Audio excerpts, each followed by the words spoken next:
How concerned are you about that offensive line? I'm actually really concerned about it. I think that they certainly have not played up to the standard. I think a lot of this could have been foreseen. We failed to address, or the Browns failed to address the offensive tackle position in the past two drafts. That being said, I did like their draft this past year. However, they did make that choice and that decision, and ultimately it's costing them at this point. We saw Flacco and what this offense could be back in 2023 for a stretch when they had a lot of success with him under center. And at that point in time, Wyatt Teller, Joel Bitonio, and Ethan Pochich were also 2 years younger.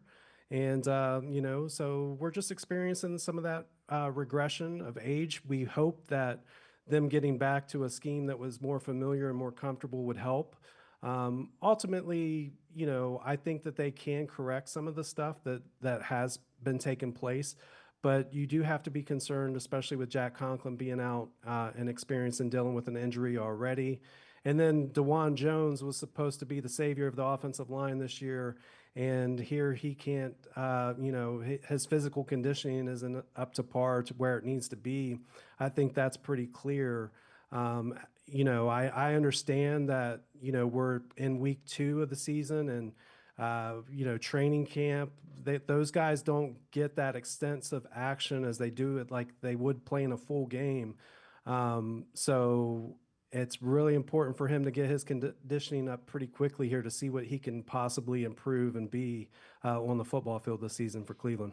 Yeah, the tackles, they've been bad. Conklin's hurt. You got poked in the eye, then it's an elbow that keeps him out. That's a concern because that's a recurring injury of his. In some ways, the tackles are more important in pass protection for Joe Flacco, really. Yeah, they are. If an edge rusher coming around the edge there forces him either up into the pocket quicker, or he tries to escape on the outside. And we saw what that looks like a lot on last Sunday with him trying to roll out and find somebody down the sideline. And Flacco doesn't like to get hit. He'll get rid of the football, but sometimes he'll put the ball in harm's way as a result.